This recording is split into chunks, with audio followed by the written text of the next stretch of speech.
And hello, everybody. Welcome to another new episode of Holotheatre. As always, I am Dan Tartaglione. Joining me as my co-host today is the one and only Mike Kessling. And our special guest, if he can hear us, is Matt Harrison Trainer. How you guys doing today? Pretty good. Doing well. Awesome. So, for those who don't know, Matt and Mike they just recently played in the GamePC finals this past Monday as well as last week. We saw Matt.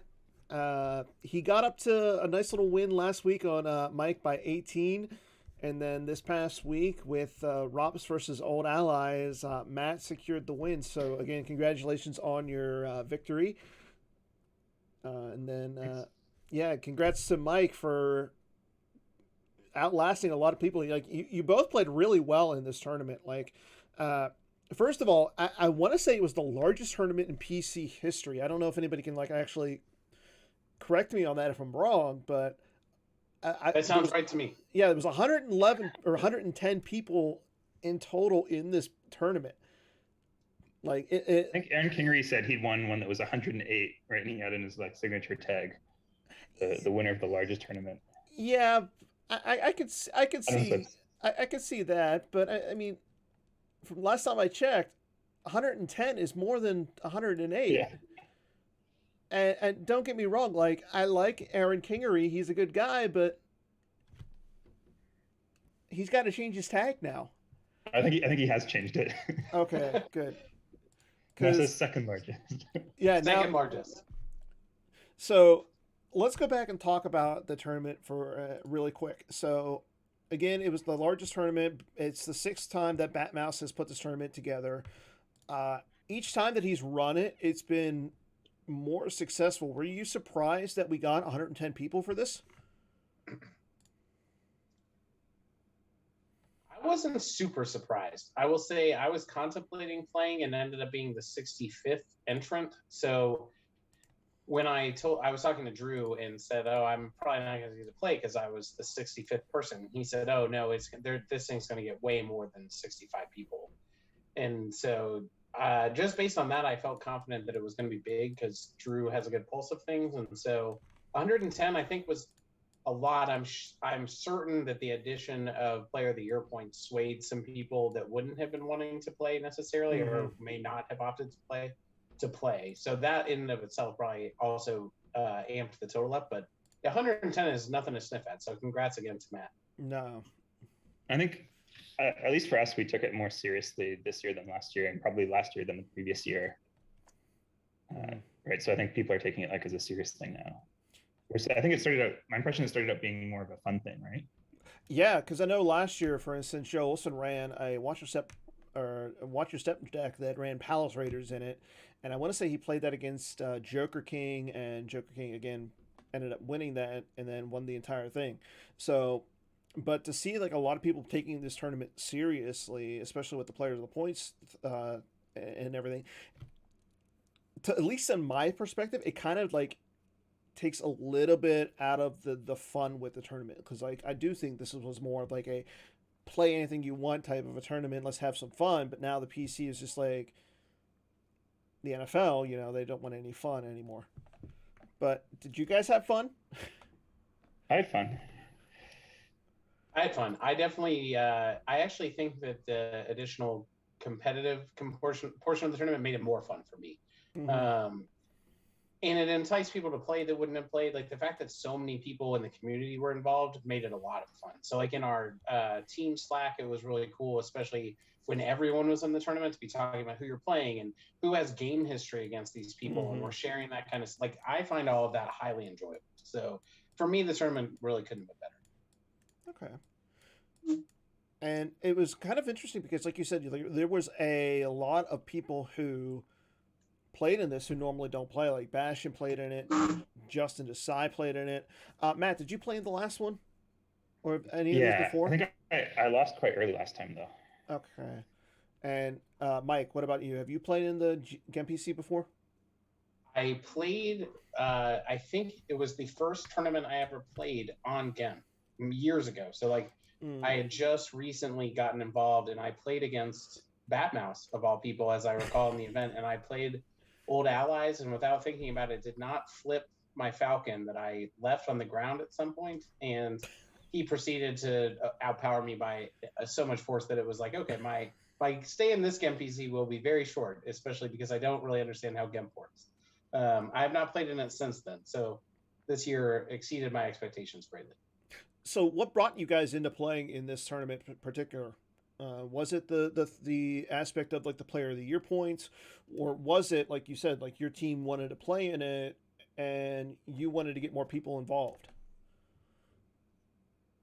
I think I would have signed up for it no matter what, but I think the fact that there were Player of the Year points, and that meant like the Bastion was signing up and Joe was signing up and Justin Desai was signing up, it made me take it more seriously also. Right, and yeah, go ahead, man. Right, and like we were thinking about decks for the particular people and stuff instead of just picking random decks that we wanted to play. Like we were actually thinking about it and things like that. I think I probably would not have played, only because of the time when it was first starting. I really didn't feel motivated to get involved, like holiday time, as I recall, and so scheduling and whatnot. I was like, I don't really know if I want to mess with this tournament. But the Player of the Year points in particular is what drew me in, because Drew and I had been talking. I'm inspired to try my best to make the Outrider Cup for the next Outrider. So okay, the addition of I was like, I'm going to try and play anything I can to get Player of the Year points. So this was a good start, at least with 6. So I'm happy about that. Yeah, and looking at the bracket really quick, like I brought up the bracket and just looking at it really quick. There were a lot, like you said, there was a lot of big name players, but at the same time, there were a lot of big name players who got taken out really early in this tournament. Justin Desai was a number 1 seed. He was the 4 seed overall. He got taken out early. He was taken out by Daniel Moore in the first round. Joe again made it to the top 8, losing to Mike. But Jared Napolitano was taken out pretty early. Some other pretty bad. Even like Matt Scott, who was runner-up at Worlds last year, was knocked out early. There were a lot of upsets in this tournament. And would you attest that to the players overall just getting better, or do you think that's like maybe Batmouse did some seeding is wrong? What do you think of that? Why do you think that happened? I mean, I think there's just some randomness in it, right? If you play one game or one match, things happen, right? Yeah, like who knows what those matchups were? There could be very lopsided matchups. I think throughout the course of the tournament, I mean, there's something to be said that at the end of the day, the number 2 overall seed won. So, true. And there were plenty of high seeds that made it into the top, or very low seeds that made it to the top 8. So, like the expectation of how people performed, I don't think it was that crazy. I mean, look at basketball this year, right? There's a number 8 seed in the Final Four. There was a 15 seed in the Elite 8. Like sometimes upsets happen; they're to be expected. And in this game in particular, like sometimes matchups just don't go your way at all. Like if Joe flips over a different light side, I'm probably not in second place in this tournament because he beat me handedly in game 1. Shadow Collective is just very advantaged against Prophet. So like things just aligned well in my bracket for me to get. Well, you people like Justin and Bastion, right? They might have lost early, but then you look at the OCS and they've won, like Bastion's won 23 out of 24 games. Or Justin has won 23 out of 24 and Bastion's won like 22 out of 24. Yeah, which is kind of like and that's another thing. Like we've had a lot of good players who did well in this tournament, do well in the OCS, like yourself, Matt, and then your teammate, Mike Bill Kafer, like he's on a 23 and 1 streak. Like, do you think like the game, like the players base, like the skill levels are getting tighter as like with Gemp and everything, or do you like going in? Do you see like, okay, Bastion is going to win this because he's like the best player, or would you take like the field? I mean, I think you always take the field just because one person is just one person.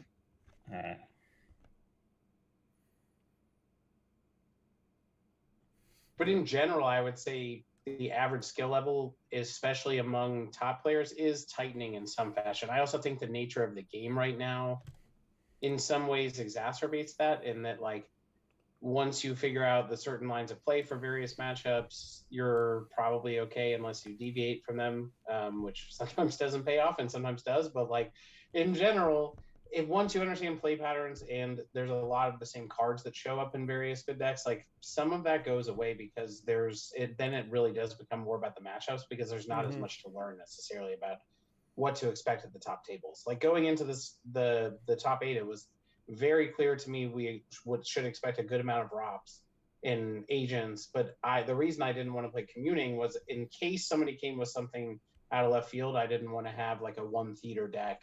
So Old Allies was more appealing to me. In retrospect, facing ROPs, I really wish I had gone with the commuting mains. But in general, I think that's really where we're at, is like the skill level is shifting in that there are many more good players, but the game is also steering us in a way, because of the way the matchups are, that at the higher levels, it comes somewhat down to matchups and understanding the matchups and then some variance. So, but though I do always think that we're pretty much all bad Star Wars players. Yes. Just some of us are less bad than, but like if you go back to any game, a lot of the time you make tons of mistakes. And almost every game I watch on Jump, there's people just making mistakes all over the place, which is easier to see when you're watching someone else's game than when you're in it, right? Yeah, I can attest to that. Doing commentary and everything has shown me like, oh, well, there's a mistake and everything, but I go back and play, and I don't want to share a link just because I know my mistakes are a lot bigger than anybody else's. But that's actually probably how you'll get better, is start sharing links with people and get them to point that stuff out. Because at least for me, hearing repetitive reinforcement of like, that was stupid, it does eventually wear into your brain. So I would just encourage people, if you do want to get better, like don't be afraid of that feedback. Because that's a lot of what our team does, is like we do share replays and talk about decisions and what would you have done here. And we frequently have different lines of play, but it's very interesting just to hear the rationale.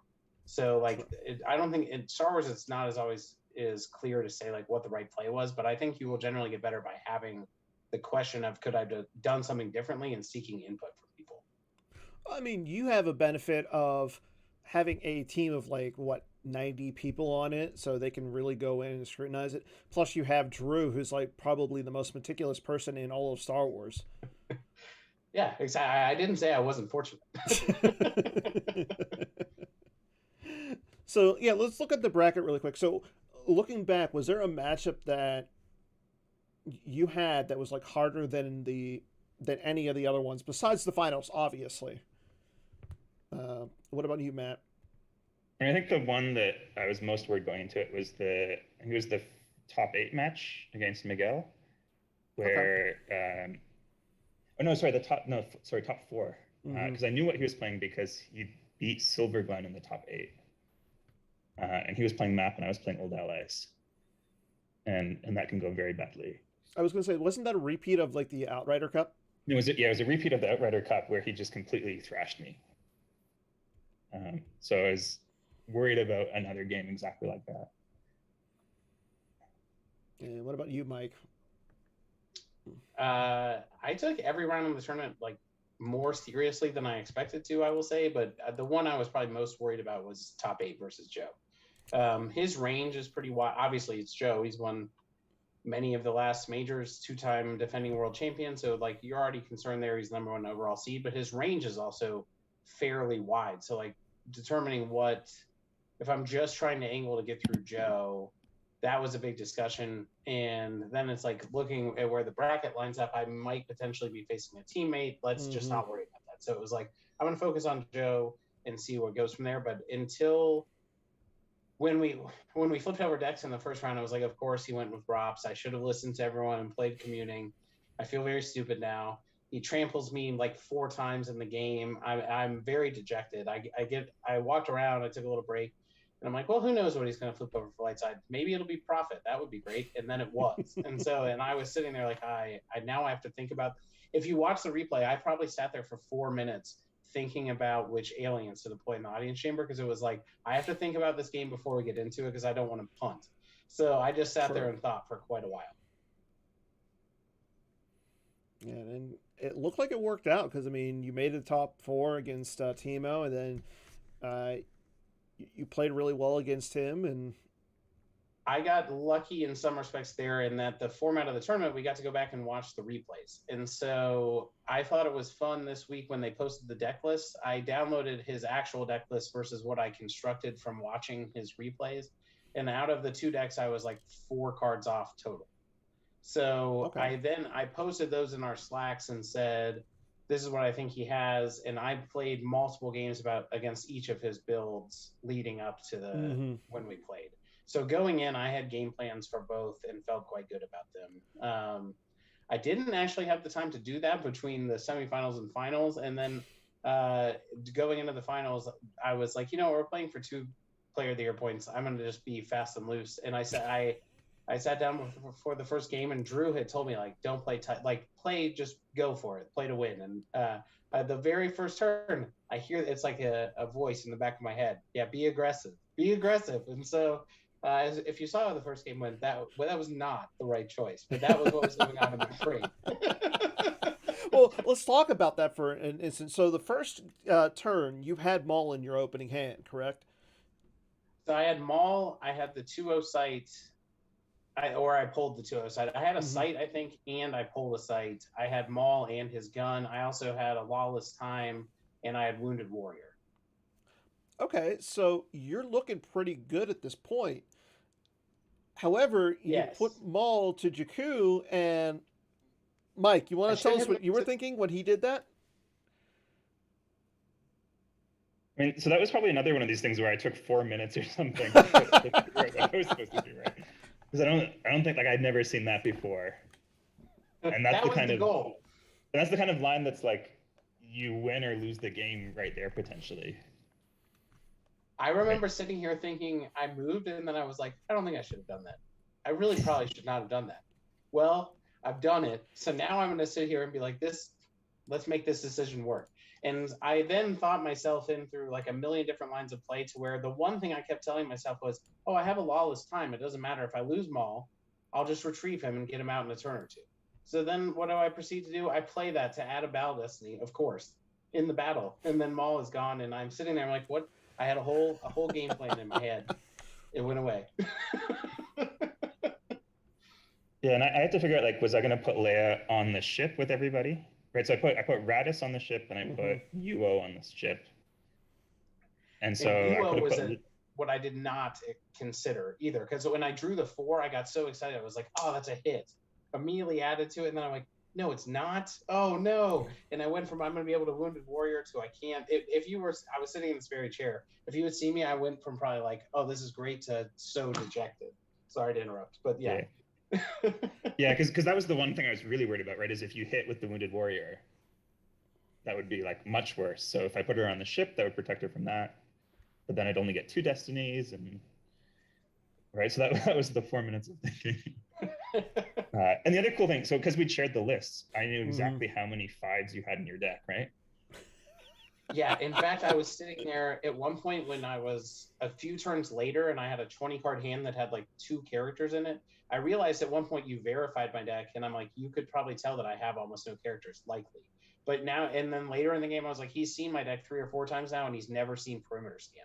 So he's got to think it's in my hand. So it was funny to me when you asked at the end of the game. I was like, yeah, because I think I had a trample all game and I didn't play it because I was like, you've got to have Perimeter Scan. So, or like when you had Leia and the gun, I knew that when I put Vader in front that you couldn't possibly hit him. Right, of course, because the only 6 was out. Yeah, you had a 6 out, and you had the BB-8 was out too. And I did that just thinking, I want to know what this card is in case I need to try and figure out if it's it could be worse. I wanted to make sure that I could draw into it. So yeah, let's talk about that really quick. So first of all, you guys had to play the same decks from the semifinals to the finals? From the quarterfinals. Oh, the quarterfinals. So we played 3 games with the same decks. So how did you guys feel about that?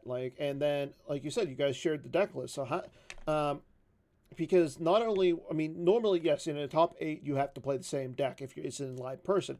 But in GEMP, being that this tournament goes over at least a month sometimes with just the top 8, you're stuck with the same deck. How do you guys feel about that? I really liked it. I mean, I think maybe if you picked a deck that you regretted, it would be less fun. But sort of, I tried to pick things that I wouldn't regret, and then it was really cool just knowing exactly what you had to expect. Mm-hmm. It made it feel more like a chess match than a poker match, right? More on that end of. Okay. You sort of knew exactly what all the pieces in play were, but you didn't know like what was actually in their hand. And just having the rest of the tournament, every match I had to stress over like, who's my opponent? What do I think they're going to play? What should I play, etc. It was nice to just lock it in and be like, now the decks are set. Like I can't change that. And so to Matt's point, especially going into the quarterfinals, from the quarterfinals to the semifinals, piecing together Timo's decks and being like, what do I need to do? And then similarly, when I think that in some respects I was like, oh, it's old allies and ROPS again. I know what to do. But looking at Matt's ROPS, I was like, this is very different than even what I faced in the last 2 games, because the control set for stun changes the complexion of the game a lot. Yeah. So it was like, no matter what, that is what I have to grab. And so that kind of thinking and whatnot was very fun in between games to me. And even playing the games, it was cool knowing, okay, based on what I'm seeing, what do I think he has? I know the exact, to Matt's point, like I knew how many 5s were in your deck. Like, that's pretty cool to be able to think through, all right, what are the odds of X and Y based on what I've seen? And it was interesting watching back when you guys were casting it, right? And we went and watched it. I went and watched it afterwards, and you guys were sort of talking about, oh, I wonder why he did that. And it was things like, I put a guy to by himself who didn't draw Destiny to a non-battleground. I was like, well, I know he doesn't have any spies. Yeah. Right? Like, that's a totally safe play. There's literally nothing that can go wrong. And so, would you guys like to see this go into like maybe a live top 8, like say at the NPC, or I don't know, like Endor Grand Prix is right around the corner next week? Would you guys want to see like going into the top 8, what your opponent's deck lists are, like once they're locked in? I think it might be better for an online thing where you have that time in between. Okay. Right, because at what point would you have to submit lists? At what point would people see them? And in person, for the most part now, it's gone to where the top 4 gets randomly paired against the bottom 4. And so that already kind of gets rid of some of the totally trying to base on your opponent what to play versus like what's the best thing versus the field. So I think at least for the in-person ones that I've been in recently, I've really enjoyed the fact that it shuffles. And I agree with Matt. I think this is perfect for an online tournament, especially even ones like Texas Mini Worlds that were spread out. Like as long as there's time between them, I think it's really worthwhile, because if games have been streamed, people are going to piece their decks together and things anyway. It takes away some of the team advantage, and it makes it more interesting and different from in real life play. I think if you were going to do it in person, I think what you should do is keep the same decks from day one. Right, and the advantage there is that like everybody gets to just go have fun on a Saturday night, right? Instead of this like everyone goes back to their rooms and hides and. Well, and you're incentivized to shoot your best shot instead of like saving something that might be a rogue deck that's only really good on day 3 or day 2. Well, I mean, I know Mike likes to have fun on Saturday nights. Mike or Matt, do you have fun on Saturday nights? I mean, the problem is you still have to like go and make lists and stuff, right? So you have a little bit of fun, and then you got to go sleeve the cards up and write out deck lists. And I'd rather just like not do that, have the same lists. Okay. I mean, I think that's something that the PC maybe could look at. I mean, depending on how people feel about that. I know both of you are on well-known teams. I mean, do your team, like, would that be something that you guys would talk about? Like, if the PC does? Like, I know it would make a lot of jobs easier on Saturday nights, at least. I think people have talked about it, but there hasn't been support particularly for that. I don't feel that strongly one way or another. I think it would just need to be announced and agreed to ahead of time, mostly because then I'm like, okay, going in, I need to just focus on these decks, or I need to bring alternatives. But as long as it was codified before, and I don't really feel that strongly about it, I would be fine either way. I'd be fine trying it too. I think it might be one of those things that once we open Pandora's box, it'll be hard to undo, because people will be like, oh, it was fun just not worrying about it going into Sunday. But then there's things like there's so much less arts and crafts you have to do beforehand, right? Yes. The way it is now, You're you have to have prepared already. 4 decks ready for each side, which is so much cutting out of slips. Yeah. Right? If you just bring one deck, Yeah, just have good to that. go. Yeah, believe me, like, as somebody who's getting ready for the Indoor Grand Prix and having to cut out a lot of stuff for this, it's not my weekend's completely shot. Like I'm not looking forward to like just sitting around cutting slips out. I mean, I don't have kids or anything, so I can't have them do it. I took Friday off work just to get my decks ready for next weekend, and I don't even think that there's that much I have to do from what I brought to the NPC because there's no new cards. But I haven't opened any physical cards since then. I don't even recall what state the boxes got back here in. So it's like I'm setting the day aside. I have enough vacation. I'll just take the day off, and at worst, I said I'll end up just gaming on GIMP. So, but Friday is getting ready for next weekend. So let's talk about the meta right now. So I know that most of the this GIMP PC was played with the current set 17 meta. How do you guys feel about this current meta?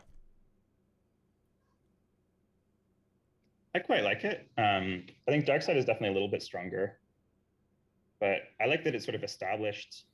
You know what the decks you have to worry about are, but there's still like room for innovation among that, right? Like no one had really been playing Control Set for Stun, and that was like a cool card, right? Like Mike's old allies had a whole bunch of cards that people weren't using altogether.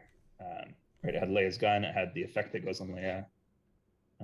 He had the concussion missiles, is it? Yep. Yeah, concussion missiles. Right, so there's all these. There's still room for that kind of innovation, but it's cool because it's a subtle meta, so you know what you're innovating for. I would say in general the meta is in a pretty good place. I don't, to Matt's point, I think dark side is slightly advantaged, but I don't think having one side be slightly advantaged is necessarily bad. I think it's been fun that we've had a long time with the meta, especially because of the way the NPC and things were this year. I'm glad that we're getting a second major with the same meta. It was cool that the NPC ran through all of this. I, in general, am liking most of my games, even if they're matchups that I think I know. Like, there are always interesting interactions for the most part, and most of my games lately have been very fun. So even if they're not super balanced, I've been enjoying. So from that standpoint, you guys are having fun, and I know Chris Kelly was watching at some point, so he's happy to hear that you guys are having fun with the game. Yeah, so I think it, like on D&D, bringing light set up a bit is something we're thinking about, and slight hits. Right, there's sort of 3 boogeymen on the dark side, like ROPS and CCT and Shadow Collective, and so giving like some tools to different light decks to flip that a little bit more is sort of the focus right now. So Matt, from a standpoint, I know you're not going to the Indoor Grand Prix. If you were going, what would you play? So Shadow Collective is a deck that I've never been able to win much with recently. So that would be sort of out for me, which makes, I think, the 2 obvious choices would be ROPS or CCT. Which are basically, I think I played those from most of the GMPC. I think I played Hunt Down once. What about for light side? I know, like you said, there's 3 decks for dark side. What would you play for light side? I think light side is either old LAs or no idea or communing probably. Those just seem like the most well-rounded decks, right? Each of them can be each of the 3 top dark decks. Right? They're not necessarily advantaged, but they definitely have like a 40% matchup or something at least against all 3 of them. What about you, Mike? What are you bringing? What's in your deck boxes right now? For light side, probably pretty similar to what Matt just said. I think no idea is a possibility. For me, Diplo is always a possibility, but in general, the ones he mentioned would be my top choices probably. Who knows? I've been seeing a lot of this weird hidden base Naboo fighter deck on GAMP. I very much hope to not play against that, I will say, and I don't intend to play it, but I've been seeing that, and that deck is scaring me for some reason. I just know it'll. I'm like game 2. Oh, that's what I'm going to get paired against. Well, I know I know that. Well, if you're going to the Indoor Grand Prix, get ready for something like some weird stuff, because I know Matt Sokol a couple of years ago brought asteroids. Like I think it was like an asteroid sanctuary. Joe Pinto loves tractor beams. They love their TTO for some reason. So I don't know. Otherwise, for dark side, I think the three best darks are exactly what Matt said. I've been playing a lot of Shadow Collective. I like CCT. I have ROPS built. I just played against ROPS so much that I feel like I understand a lot of what it's trying to do. And I personally am not a fan of the Insignificant Rebellion. So it would probably be nice to be on the side using it for once and not getting abused by it. Otherwise, I think those are. I'd be really surprised if I went down any other route with dark. Map is probably the only other thing I would consider. It's what I played at the MPC, and I 4-0'd with it at the MPC. I've played one game with it since then. Charlie on our team has still been playing it a good bit, and I expect that there might just be a lot of old allies, so it could be a good opportunity to break out map and maybe make another run. We'll see. Okay. I think even though there's sort of, for each side, there's the top 3 decks that are pretty clear. Like there's another 3 or 4 for each side that are also really quite good. Right? Like we haven't mentioned Walkers, we haven't mentioned Legend. No. We haven't mentioned Brigand before me. Right? Those are all like totally solid options. Yeah, it feels like you said, like there's like there's 3 main options, but then you have like 4 or 5 sub options right below those. Like I know Eric Hunter played Walkers at the NPC, coming in second with those. Legend has been around for a while, and like nobody talked about, as long as there's no bugs or anything with it. Agents of the Black Sun is still a deck. That's a good one too. You could show up with ISB and run into mains 4 times in a row and cruise to an easy dark side day. Like there's a, and we're not even talking about that deck as viable either, and it very much still is in some respects. There's decks you don't want to run into, but it would be something I would consider at least as a possibility. Yeah, like I'd be happy playing against old allies and probably no idea with ISB also. Yeah. And that's the top 3 again. It's more Legend that I would be afraid of there. Yeah, exactly. Legend, though, with enough folks in this tournament, there's going to be a great diversity of light sides. Yeah. So like you can also just get fortunate with pairings sometimes. I was going to say, because I know light side is in a weird spot right now where light side mains seem like they're better than dark side mains, at least with like you're running Luke Rebel Scouts. You've got Ray times what, like 3 or 4. Speaking of communing, do you prefer the Yoda communing or do you prefer Qui-Gon communing at this point? I kind of prefer Qui. I think everyone else prefers Yoda. I have only really played Yoda. Mostly because people on my team had decided it was better and I didn't feel like it was worth questioning. So like I played Yoda communing at the MPC, for instance, and it worked out well. I like that deck a lot. Okay. I mean, to some extent, they're very similar, right? They have a lot of the same cards in them. It's just like these very slight differences. Slight nuances. Yeah. And I've played against Qui communing enough that I've seen those differences. I think I still lean Yoda, but if I showed up with Qui-Gon communing, I wouldn't be surprised in the tournament. Like I think it's quite good too. It feels like Yoda communing is a little bit better in space, whereas Qui-Gon communing is you're just throwing mains on the ground and hoping that they stick. Pretty much, yeah. Qui communing is sort of best when you get a dark side battleground. You can just put all your guys to it, and there's nowhere else for them to go. Okay. But yeah, again, guys, congrats on your finishes on the Ghent PC. I can't wait to see at least Mike at the Endor Grand Prix next week. It's going to be a blast.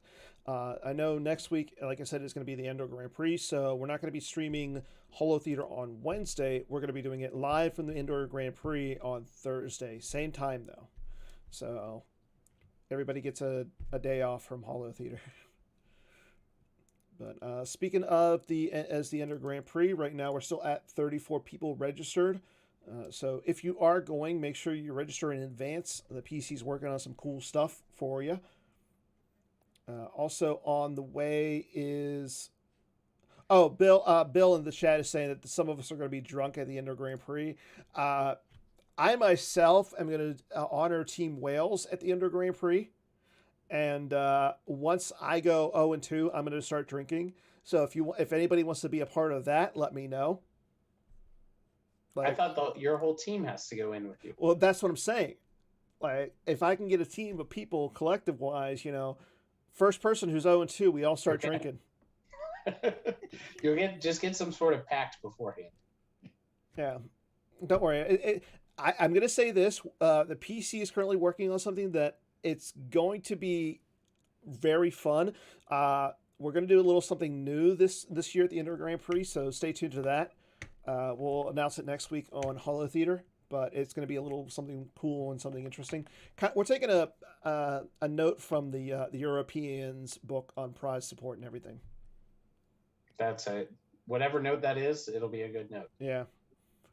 But also going on right now is the retro event, so make sure you get registered for that. It is going to be starting here in literally a few days. Right now we have 64 people signed up for it. So it is Decipher cards only. So from Premiere to Reflections 3. Theed, I guess, right? I think Theed or Reflections 3. I don't know. Oh yeah, Theed came out after Reflections 3. And then the PC 20th tournament is going to be on April 30th. Again, this is celebrating the 20th anniversary of the PC. Lots of prizes. We're still looking for people to stream it. So if you're interested in helping out with the streams, please let me know. Also coming playing up in the 7 a.m. heat. Yeah, good. Have fun with that. I might be up at 4:30 to start streaming and then stream throughout the day, but we'll see.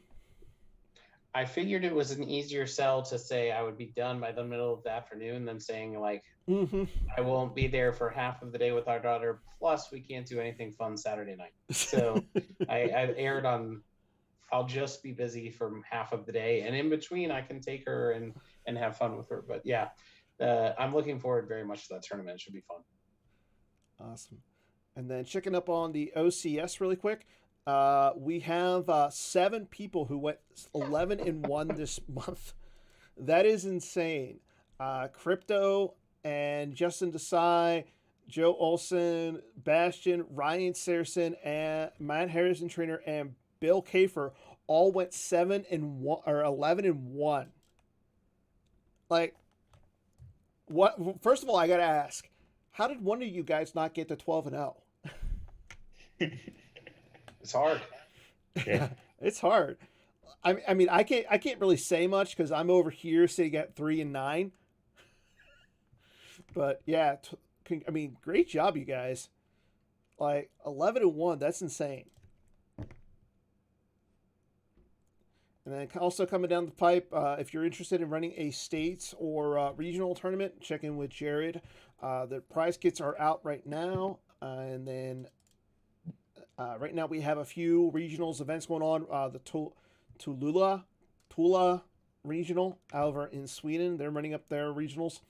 So again, try and get those registered as soon as possible if you guys are interested. And again, the donation program ends April 15th. So if you're interested in getting some of the cool stuff that the PC is giving out, including the Bo-Katan foil, just for donating $25, you get that. You get the a poker chip. You get a non-foil AI for less than 100. You get all of that. Plus, you get some a water bottle.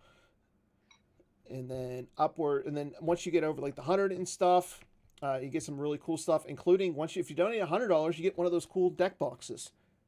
Like you get your pick of one of these cool deck boxes. So I know like donating $100 might seem a lot right now, but first of all, it goes to like everything we're doing for the PC. It goes to Holotheatre, the prize support, the streaming stuff. Like it pays for stuff that goes back to the community. It doesn't line Scott's pockets. Believe me, it doesn't. Like I know you think like, oh yeah, Scott's gonna go buy himself a new BMW. No, we make sure that Scott doesn't buy fast cars for a reason.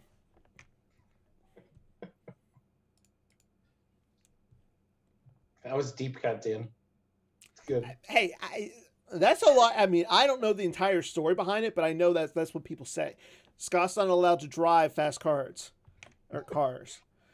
You might have, yeah. You might just should end it after the word drive. True. Okay, so I know we got some people asking in the chat for some stuff, but before we get into this, we're gonna do the lore challenge. Good luck and Godspeed, Matt. Am I doing it or are you doing it? Hey, I'm the co-host. You're the co-host, but you know what? You need to help him. Or you can ask the chat, Matt. You get one or the two. You can ask Mike or the chat. But you have I'll to ask Mike. Okay, you're gonna ask Oh, Mike. geez. Mike Don't is put him on the your spot. helper. Okay. So what we'll do is I'll read the lore to you, and then you get to ask if the set or the type, and then you get 1 minute. Is it 1 minute, or did I say 1 minute or 30 seconds last time? I forget. 30 seconds seems more reasonable. 30 seconds. Okay. I actually forgot to bring up the timer. Otherwise, we're just gonna debate back and forth. The last time I did this, I talked Warps out of the right answer. So just So I to should warn have gone you. with the chat. Just to warn you. Let me bring up the timer. If I feel very strongly, I will tell you. Okay. So first things first, let's go ahead and get you your lore, the read the lore challenge. Okay, your lore challenge is, in order to. That's not right. That was last week's. It could have been a test to see if we watched. That's a good point. I should do that one week. Okay, your lore challenge is Officer from Calist 6, due to a political blunder, was stripped of most official duties, relegated to shuttling dignitaries and high-ranking Imperials. Probably that's a set, right, that I want, because it's going to be a character. Okay, the set is Cloud City. Cloud City. Okay, Is that like Buell, maybe? you got 30 seconds on the clock. Your time has started. I don't know if I know any other Imperials from Cloud City other than Buell. Chief Retwin. Is he from Dagobah or Cloud City? I think he's from Cloud City. Bewill for sure is one. Is he 5 the one seconds. that's the picture Jeremy Bullock? I might go with him. Yeah, Buell. Final answer? Yeah. You should have went with the chat. I was looking at the chat. I thought I wasn't allowed to. Yeah, you should have went with the chat. Oh, yeah, that's obvious. I should have gotten Commander that one. Desane. Oh, the shuttling. That Yeah. makes Yeah. a lot of sense. And I've used him to shuttle quite a bit too. That's why I went with it. I figured, this was going to be a softball. Because we used to play him in Imperial Entanglements all the time, and you just put everyone like for less up on the ship and send them all down for free. Yeah. Well done. Stumped us. Like, I like how you guys were like, Bewo, Retwin, those are both from Cloud City. And like, literally, the chat is like, Desane. Oh, I purposefully minimized the chat to not cheat. Yeah. You know what? I'm glad that you both did that. Like, that shows integrity.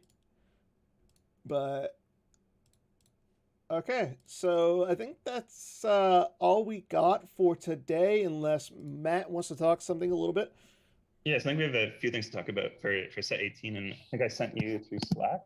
Yeah, I'm going to actually bring those up here in a second. Okay, whenever you're ready. Yeah, so I guess we've had the previews from set 18, Mm-hmm. and then the idea is to, after Endor Grand Prix, but before the PC20 tournament, I think is the plan right now. Although that might change. We'll have some new cards, which are like really new cards. And basically, the idea is we want to bring some of those dark side decks down a little bit, and we want to bring light side decks up a little bit, especially some things that aren't being played so much, right? So we've got some cards for Watch Your Step that we're thinking of. Like, nothing's totally decided yet. We've got some ideas for Watch Your Step, for like Rescue the Princess, some little things for some decks like that, some stuff for Wookiees. And then for Darkside, one of the things we really want to do over the next few sets is bring Darkside mains back a little bit. Okay. Right, especially Hunt Down sort of being somewhat missing. Right, Darkside mains have pretty much only been Bring 'Em Before Me. So we got a little bit for that in the pipeline. I guess since it's still quite off, we don't have that much that's totally set, but we have a few cards that I think we're set on. And so I've sent those to you that we can spoil now, just as a little whet your appetite. Okay, everybody. So here we go. Matt is going to show, we're going to talk about 3 cards that Matt sent me over. And those 3 cards are up on the screen right now.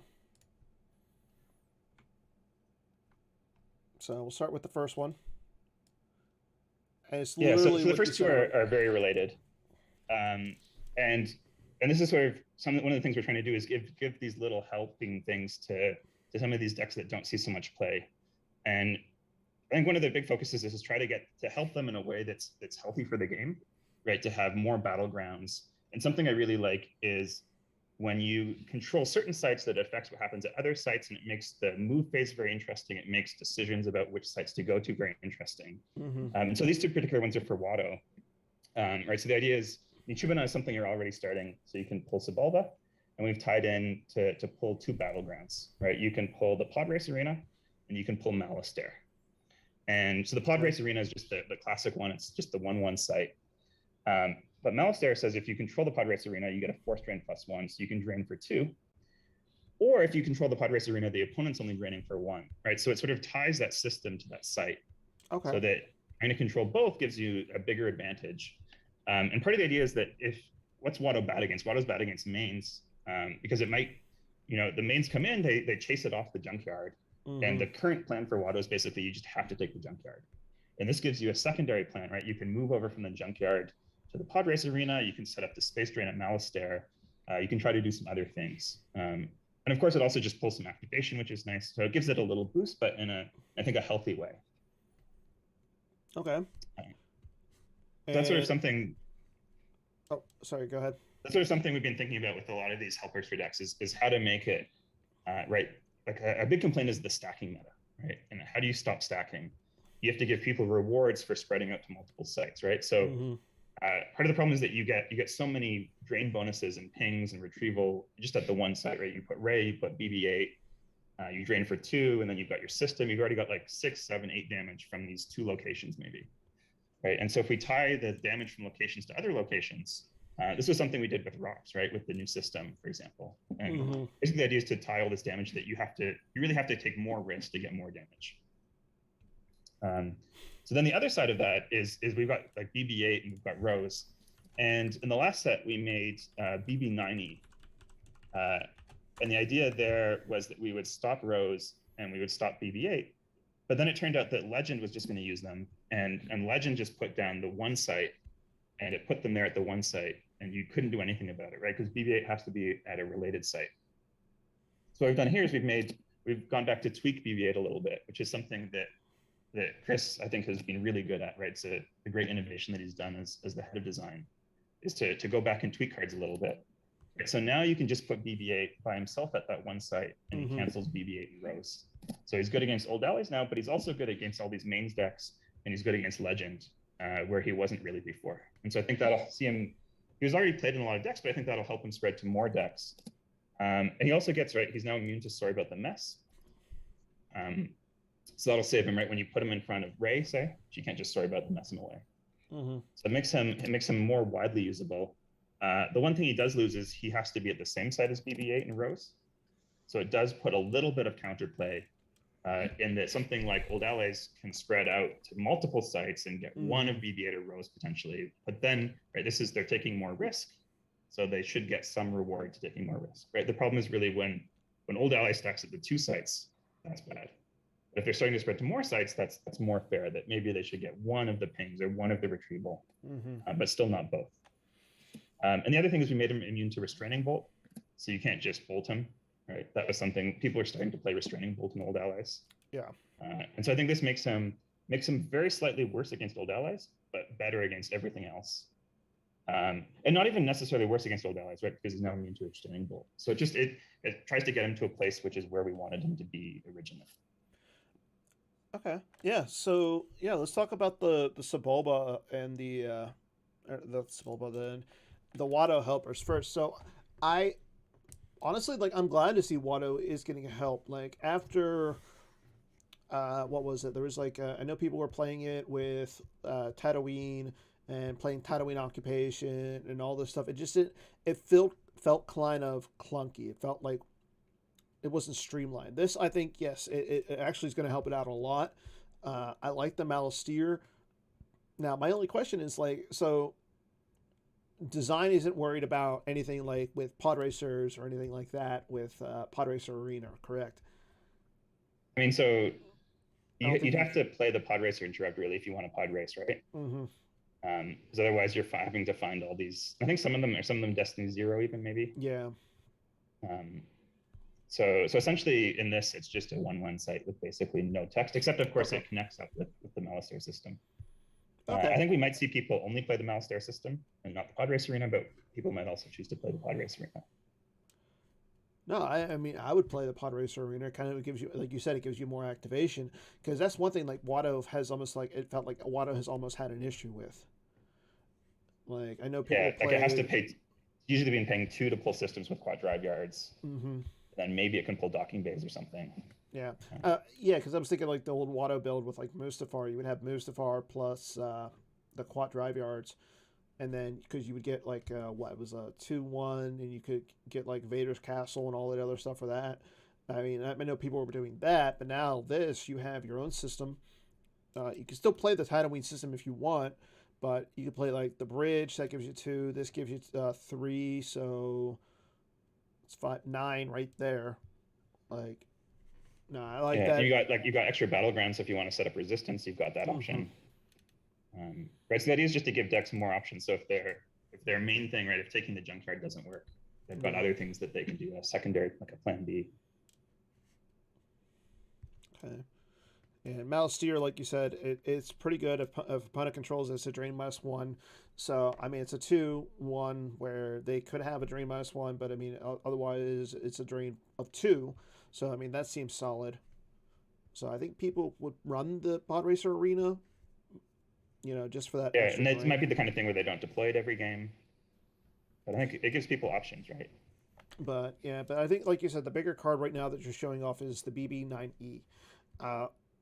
I like that it hurts Legend a little, and it forces you to go down to like at least a secondary site, like you said. I know Kevin Yop was running Legend with the Jakku sites and everything, so you could run that. You know, put more sites on the ground, but the standard build with Legend and like, what is it, Moss's site?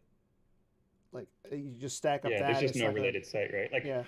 We were talking about ISB earlier, and for a while we were playing like unique docking bays in ISB, but after Legend came out, you had to use the generic one, right? Because you had to be able to put it next to Maz's Castle.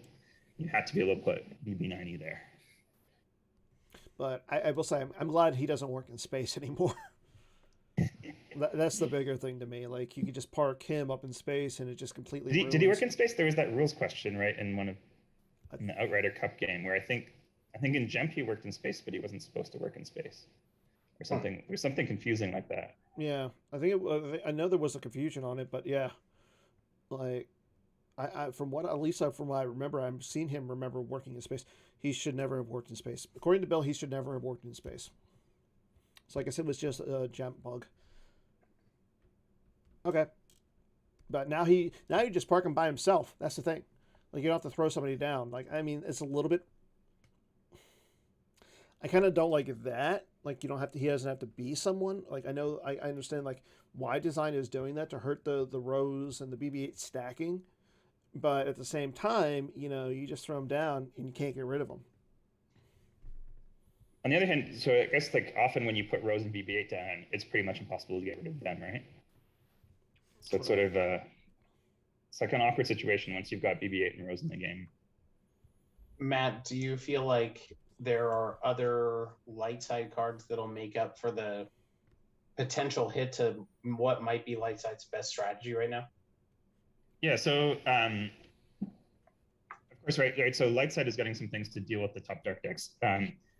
The thing is, we haven't they're not like totally set yet, the same way that these are much more set, right? Okay. I think these are quite likely to make it to the set with that text, whereas the light side cards are more in flux. Part of that is we want to see what happens at the Endor Grand Prix, right, and decide exactly how much stuff we need, right? Because we don't want to kill dark and make light suddenly so good. Mm-hmm. And so part of that is seeing, right, at the Endor Grand Prix, people are going to bring out what they think is good. Maybe everyone's going to play Shadow Collective.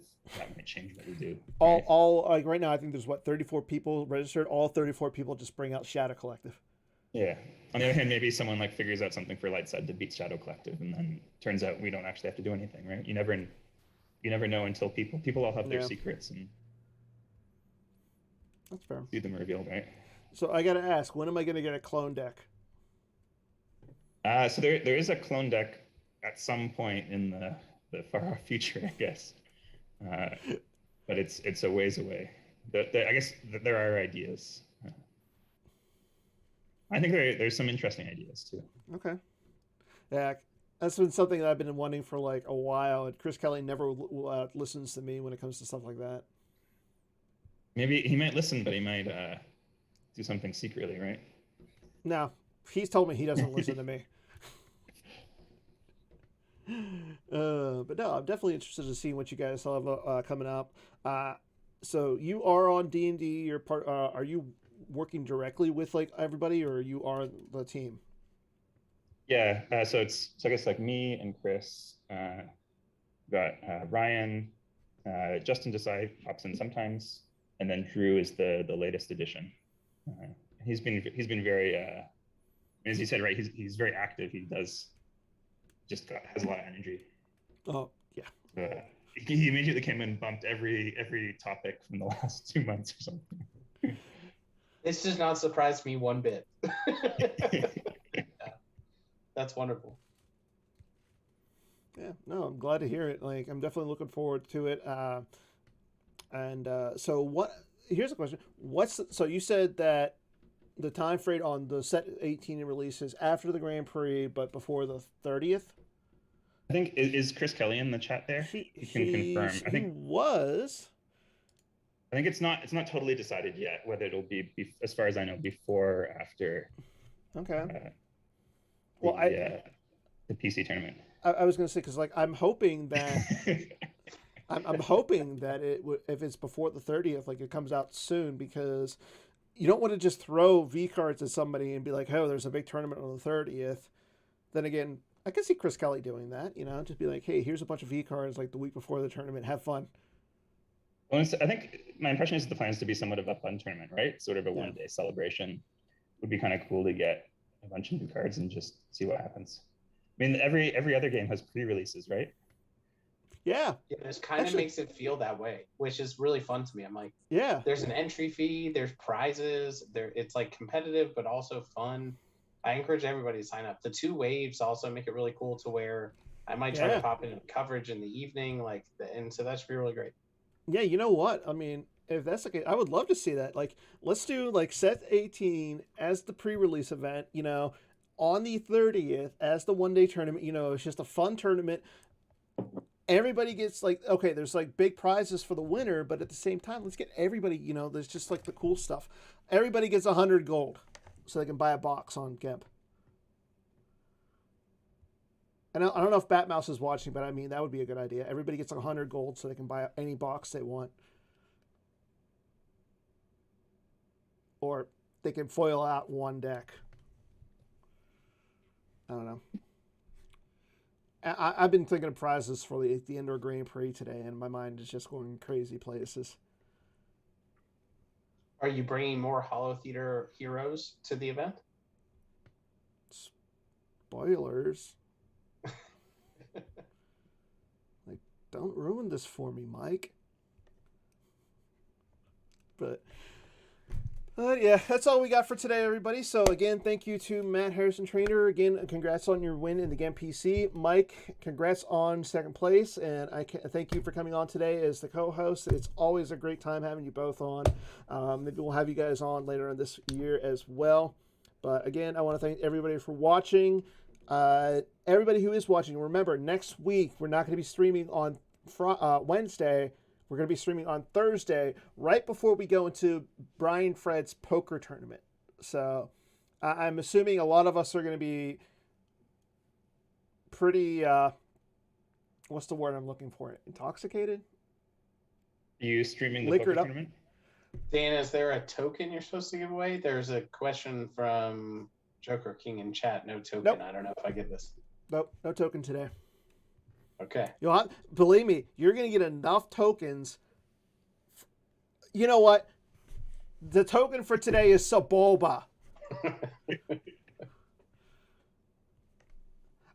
Yeah, if you know what, if the PC will care, you know what, if people want to stream the poker tournament, I will gladly stream the poker tournament on my Twitch channel.